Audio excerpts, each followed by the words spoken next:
My videos serve as an educational resource for those that feel they've experienced similar things in their life or find the things I've experienced interesting. Everything I say in these videos are based on my opinion, a developed perspective based on my life experience, not fact.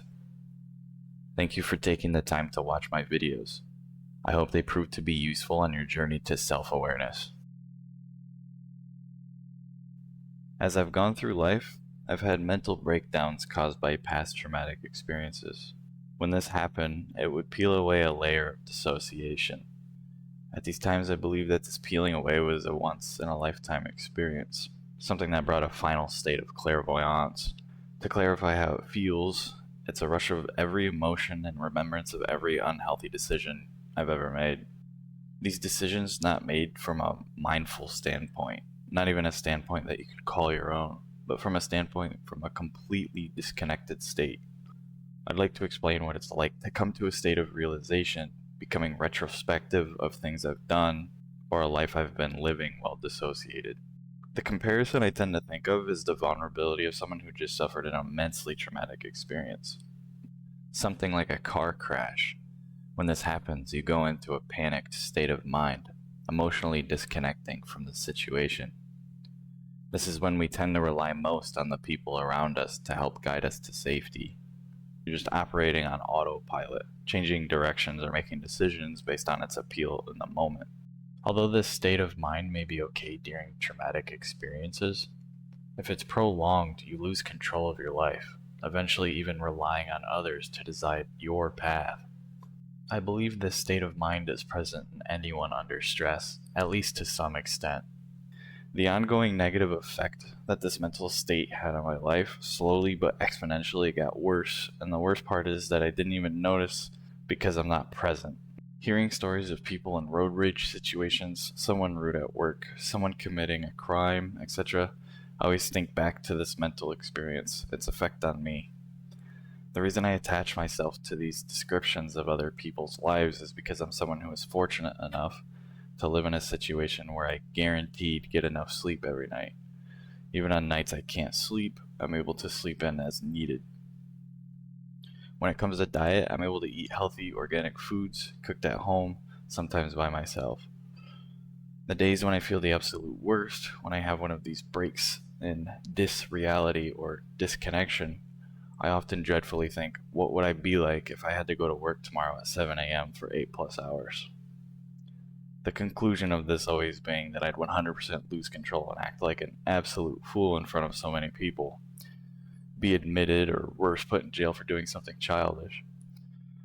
This reality, or in this case, idea, that my CPTSD, in my opinion, is nowhere near as bad as it must be for some people, can exhibit that outcry if given the right sequence of events, hurts. I feel empathy for these people that aren't as fortunate as I am, with a living situation that, for lack of a word that feels more fitting, respects their pain. I use the anecdote of layers being peeled due to the fact that it feels just as overwhelming every time I think I've reached the core of myself. A person that's slowly being revealed or dug out of some multi-layered prison. How many layers do I have to go through until I feel I've reached who I truly am? And are these layers being re-peeled at times? Am I peeling away a layer only to recover it once I'm in a situation that requires me to ignore those extreme emotions? When it comes to myself, I think the root of my dissociative issue stems from an experience of when I was going to high school. Growing up, I never really enjoyed school, but I would always end up going to school. I wouldn't really skip too much, and even when I tried to, my parents did a pretty good job of getting me to go. But once it reached middle school and my family and I moved to a new area, the stress of a new environment and having to meet new people, I think kind of knocked something into place. Although I got along easily with all the students that I had met, and I was kind of like a neutral person who kind of got along with everybody, I found myself wanting to stay home more and more. So much so that it ended up becoming a habit of just not going. I say habit, but it wasn't out of habit. It was literally fear of going. I don't know where this fear came from, but I definitely knew that I didn't want to go. I would stay up the entire night before, even if I had nothing to do, staring at my wall, contemplating the things I didn't want to do the next day. When it came time to go in the morning, I would either ignore my parents and just keep going back to sleep, or we would get in some sort of fight until eventually it was too late to drive me in. At some point, we had gotten a letter about me missing too many days and that it may lead to some sort of legal action, but at the time I thought, what kind of trouble could I get in for just skipping school? Is it really that big of a deal? Turns out it was. At some point later on, the police came to our house and served us a court summons. I remember being called downstairs by my mom and seeing them standing at the door.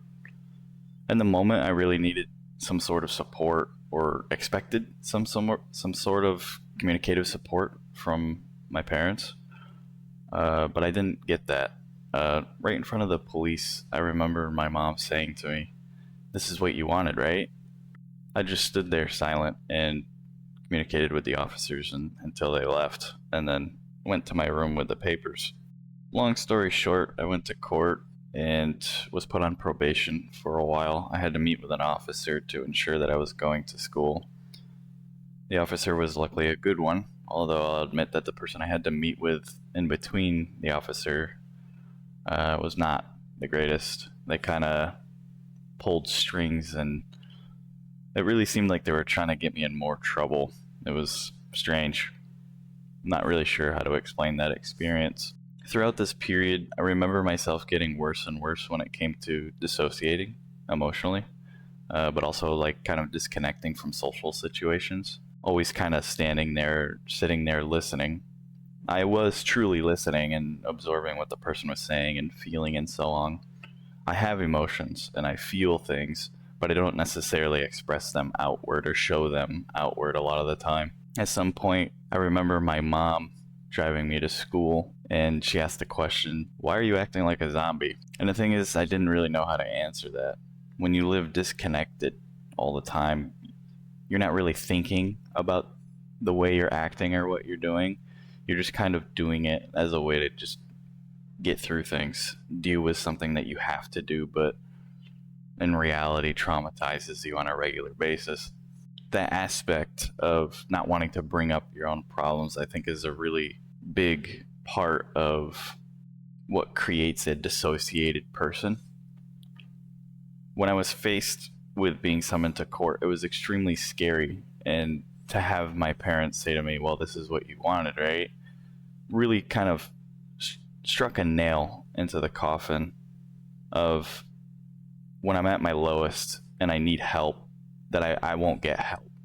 Instead, I'll just be punished and shamed in front of other people. Although it may seem that this video is going down a dark road or path towards the misery of trauma and how it negatively affects you, but no positive.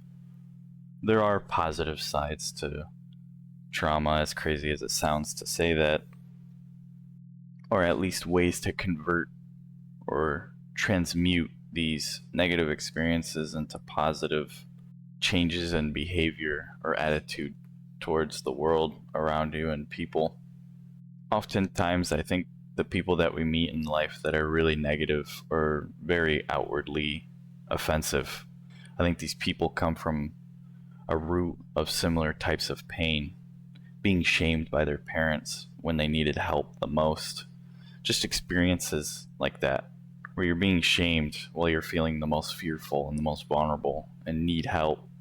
As humans, we can only take so much of that until we get to a point where we just kind of shut down. And this idea of shut down, quote unquote, is different for everybody. For me and for whoever else can relate to what I'm talking about, it's dissociating. It's just going with the flow, disconnecting your emotions, which is basically the same as disconnecting you, yourself, who you once were, from your life, and just going.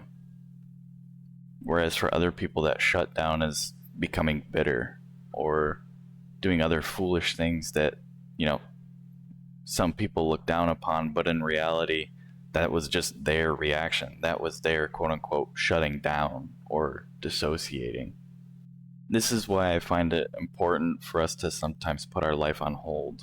I think we find the most answers or solutions when we put everything on pause, even the stimulating things or fun things like YouTube or video games. And you take this time to either talk to someone else one-on-one or journal. Through these communicative mediums, I think we can find ways that we didn't expect to find resolve, to come to peace with who we are and our past, and how we can take that past or take these flaws, as we would think about ourselves, and transmute them into positive things, personality traits, or even use them to help other people.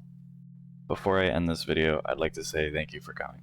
It was nice having you here, especially the people who don't have anyone to talk to. I hope this video was helpful in not only validating the traumatic experiences that you've gone through, but validating the pain that you're going through now to help you feel heard and understood. Until the next video, good luck on your journey.